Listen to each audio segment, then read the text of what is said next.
Alors, bonjour. Bonjour. Moi, c'est Benito Pro Côte d'Ivoire. Et C'est Jacques Loès, PPACI Suisse. bien, et Bonjour, moi c'est Rebecca, dit la guêpe sur TikTok.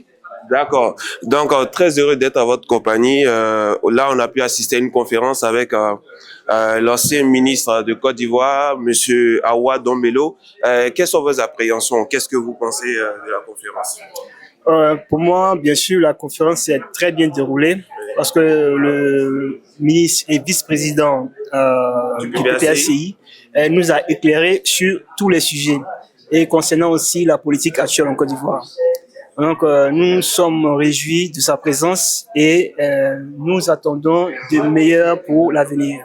Merci. Pour l'avenir. Et quel est votre point fort dans tout ce qu'il a dit? Qu'est-ce que vous avez retenu concrètement?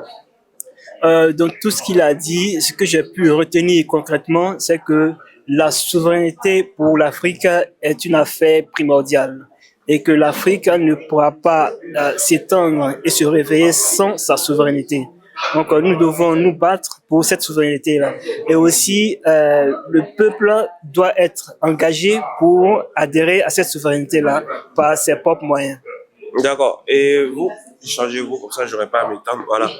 Alors, Rebecca, comment est-ce que tu as perçu la conférence? Très bien, très bien. En tout cas, ça s'est bien passé. Le ministre Awa Dombello a répondu en tout cas à toutes les questions et il nous a éclairé sur beaucoup de choses qui se passent dans le monde, oui, et aussi dans le secret en fait des politiques. Et du coup, nous sortons de là très enrichis et on va dire galvanisés.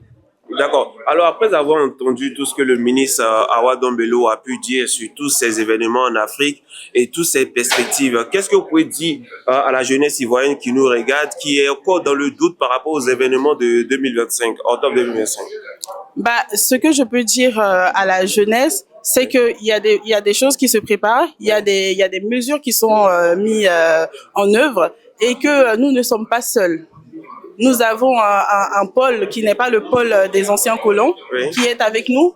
Et fort de ça, nous partons rassurés en fait face aux événements qui arrivent. Mais la jeunesse aussi doit donner du sien.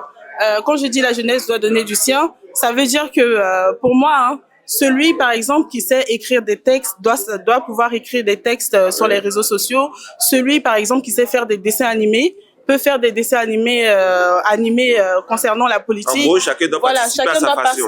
Chacun doit participer avec ses compétences, avec ses talents, avec ce qu'il a. Et c'est tout ça qui fera que nous pourrons apporter quelque chose à l'Afrique. D'accord, merci.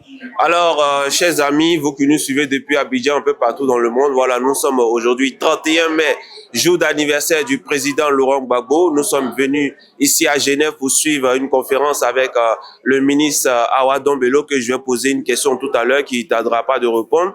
Donc, sachez qu'il y a beaucoup de plans, il y a beaucoup de mesures, il y a beaucoup de choses qui sont mises en œuvre et sachez qu'il y a une jeunesse ivoirienne, des personnages ivoiriens qui sont bien entendu debout pour changer les choses en Côte d'Ivoire. Donc, soyez sereins, soyez patients, les choses vont bien se passer. Ne vous inquiétez pas. Merci beaucoup, chers camarades. Merci.